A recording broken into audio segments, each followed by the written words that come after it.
Hello hello hello, আশা করছি আপনারা সবাই আছেন ভালো।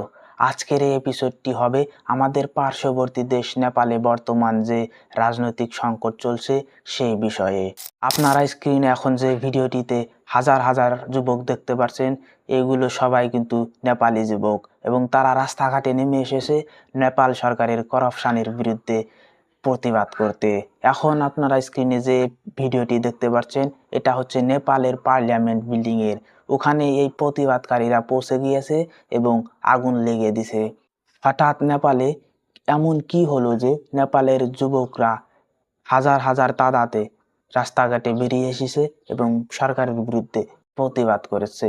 আজকের এই এপিসোডে আমি আপনাদের এই বিষয়টি বিস্তারিত বলবো। আপনারা হয়তো আমার আগের এই এপিসোডটি দেখেছেন, যেখানে আমি আপনাদের বলেছি যে 4 সেপ্টেম্বর তারিখে নেপাল তাদের দেশে ফেসবুক, ইনস্টাগ্রাম, টুইটার, হোয়াটসঅ্যাপ সহ মোট 26টি সোশ্যাল মিডিয়া প্ল্যাটফর্ম ব্যান করে। এই সোশ্যাল মিডিয়া ব্যানকে কেন্দ্র করে নেপালের যুবক সমাজ ক্ষুব্ধ হয়ে যায় নেপাল সরকারের বিরুদ্ধে এবং তারা রাস্তাঘাটে নেমে এসে প্রতিবাদ করতে। শুধু এই ব্যানটি নিয়েই যে তারা প্রতিবাদ করা আরম্ভ করে এমন কিন্তু নয়। এরও আগে নেপাল সরকারের বিরুদ্ধে তারা অনেকবার প্রতিবাদ করেছে, কারণ নেপালের সরকারের বিরুদ্ধে এই যুবকরা একটা এলিগেশন লাগিয়েছে। আর এলিগেশনটা হলো যে নেপাল সরকার নাকি অনেক করাপ্ট। তারা দেশের টাকা পয়সা দেশের জনসাধারণের জন্য না লাগিয়ে শুধু পকেটে ভরায়। এবং এই বস্তুটিকে কেন্দ্র করে কিন্তু তারা অনেক দিন আগে থেকেই নেপাল সরকারের বিরুদ্ধে প্রতিবাদ করতেছিল। কিন্তু যখন 4 সেপ্টেম্বর তারিখে নেপাল সরকার তাদের দেশে সোশ্যাল মিডিয়া ব্যান করে, তখন এই প্রোটেস্টটা আরো বড় ভয়ঙ্কর রূপ নেয় এবং নেপালের পুলিশ তাদেরকে থামাতে তাদের উপর ডাইরেক্ট গুলিবর্ষণ আরম্ভ করে। পুলিশের গুলিতে আজ পর্যন্ত নেপালে 22 জন লোকের মৃত্যু ঘটেছে, আরো অনেক শত শত যুবক জখমি হয়েছে।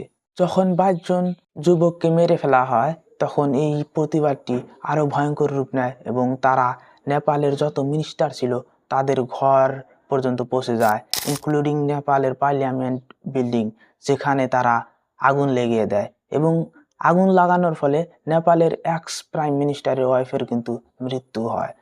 ঘটনাটি যখন আরো ক্ষুদ্র রূপ নেয়, তখন নেপালের পুলিশ আর্মি সিচুয়েশনটা কন্ট্রোল না করতে পারায় নেপালের প্রাইম মিনিস্টার, বর্তমানের প্রধানমন্ত্রী কেপি ওলি রিজাইনও করে। সোশ্যাল মিডিয়াতে আরও একটা ঘটনা ভাইরাল যাচ্ছে, যেখানে একটা ভিডিওতে দেখা যাচ্ছে যে নেপালের যুবকরা বা জেনজিরা একটা লোককে দৌড়াচ্ছে এবং তাকে মারতেছে।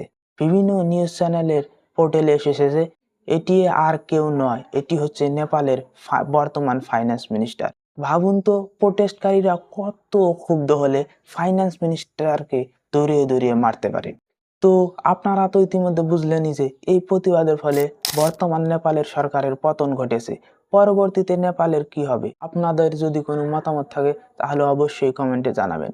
শেষে আমি একটা কথাই বলতে চাই, এটা যে কোনো দেশের সরকারই হোক, ক্ষমতায় আসার লগে লগে তারা নিজেকে জনসাধারণ থেকে ঊর্ধ্বে ভাবা বন্ধ করতে হবে, না হলে কিন্তু সব দেশের সরকারের সাথেই এমনটাই ঘটবে। আমরা ইতিমধ্যে শ্রীলঙ্কাকেও দেখেছি, আমাদের পার্শ্ববর্তী দেশ শ্রীলঙ্কাকেও দেখেছি, বাংলাদেশকেও দেখেছি, এখন নেপালকেও দেখলাম। তো আজকের এই এপিসোডটা যদি আপনাদের ভালো লেগে থাকে তাহলে আমার চ্যানেলটি অবশ্যই সাবস্ক্রাইব করবেন। দেখা হবে পরবর্তী এমনই একটা এপিসোডে।